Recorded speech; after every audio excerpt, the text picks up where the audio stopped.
You know, there was this man, a man so generous, so relentlessly giving, that the local charity collectors would literally hide from him. Seriously, not because he was a miser, but because they knew if he saw them, he would give them every single coin he had. They were actually afraid to even ask. His name was Rabbi Elazar of Bartota. Just imagine that for a second. The very people whose job it is to ask for money are actively avoiding the one person who just can't say no. They'd spot him coming down the street and poof, they'd duck into an alleyway just hoping he wouldn't see them. Because his generosity, it was like a force of nature. And honestly, they were worried about bankrupting the guy. But one day he saw them first. And get this, he was on his way to the market to buy a wedding outfit for his daughter. A really sacred, joyful task. He spotted the collectors diving out of sight, and this time he actually chased them down. I swear to you, he insisted, you have to tell me what you're raising money for. So they were cornered. They had to admit they were trying to marry off an orphan boy to an orphan girl who had absolutely nothing. Rabbi Elazar looks at the money in his hand, the money for his own daughter's celebration, and without even a moment's hesitation, he says, they come before my daughter, and he gave them all of it, the entire wedding fund. He was left with a single silver coin. 1 zuz. It was just enough to buy a tiny measure of wheat. He took it home and just tossed it into the family granary, probably thinking that was that. So later, his wife asks what he brought back from the market, and his daughter tells her whatever he brought, he threw it in the granary. His wife goes to look, and the door won't even budge. The granary was bursting, completely overflowing with so much wheat it was spilling out through the hinges. I mean, a clear, undeniable miracle. His daughter runs to the study hall, yelling, "Father, come see what the one who loves you has done for you." Okay, and this is where the story goes from remarkable to just completely mind-blowing. He looks at this miraculous bounty, a direct reward for his incredible generosity, and he refuses it. He declares the grain consecrated, holy property, and he says his own family can take no more from it than any other poor family in town. Think about that. He didn't just give away his money. He gave away his miracle. This is the central question, isn't it? Why would a man do this? Is this inspiring or is it insane? I mean, where is the line between profound faith and just being an irresponsible father? The answer to this question, it changes how you view everything you think you possess. All right, let's dive into this, because Rabbi Elazar wasn't just acting on a whim.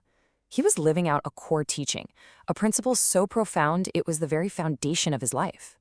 He actually taught this lesson in the collection of ancient wisdom we know as Pirkei Avos, the ethics of the fathers. In his words, they get right to the very heart of why he did what he did. Give him from what is his, for you and whatever is yours are his. This is it. This is the key. The money was never his to begin with. That miracle wheat, that wasn't his either. It all belonged to God. He was just the temporary caretaker. And he even proves it from the mouth of King David himself. For everything comes from you, and from your own hand we give to you. This is the whole concept of stewardship. You're not an owner, you're a manager, a custodian. The great sage, the Maharal, explains this is exactly why giving shouldn't feel bitter or painful.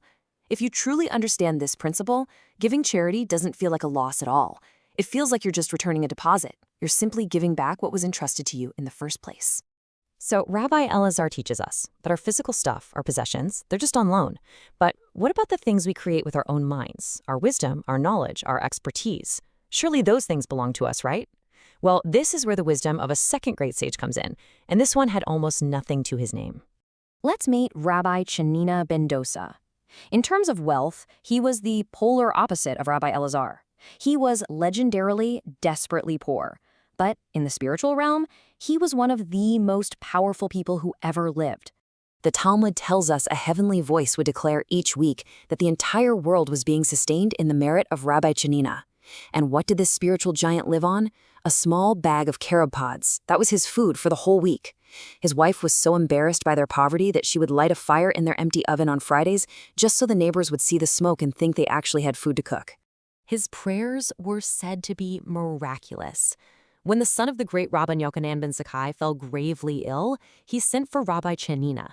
The poor sage prayed, and the boy recovered. Rabbi Yochanan's wife asked him, "Wait, is Chanina greater than you?" He replied, "No, but he is like a servant before the king. who can enter at any time. I am like a nobleman who visits only at appointed hours. See, Rabbi Chanina had this open-door access to God.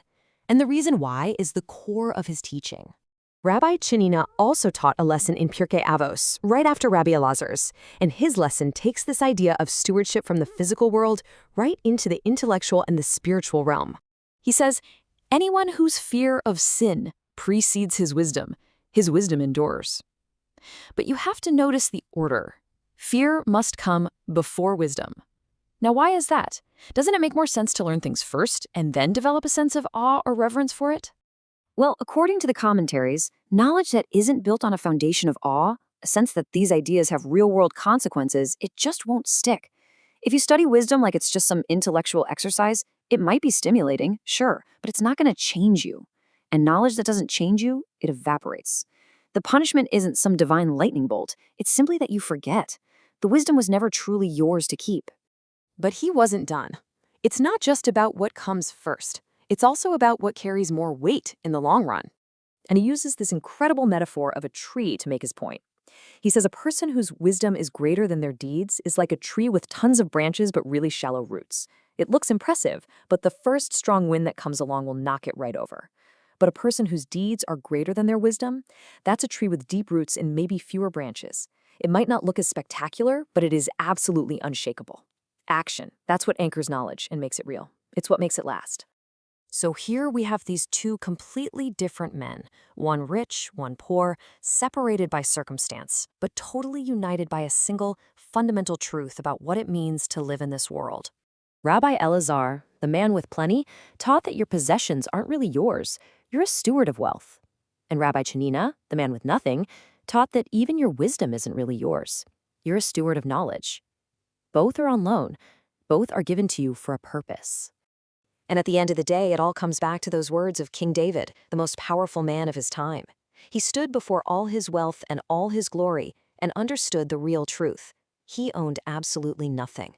The king, the wealthy sage, and the poor miracle worker, they all knew that the source of their greatness was understanding they were merely custodians. And that brings the question right back to us, doesn't it? What have you been given?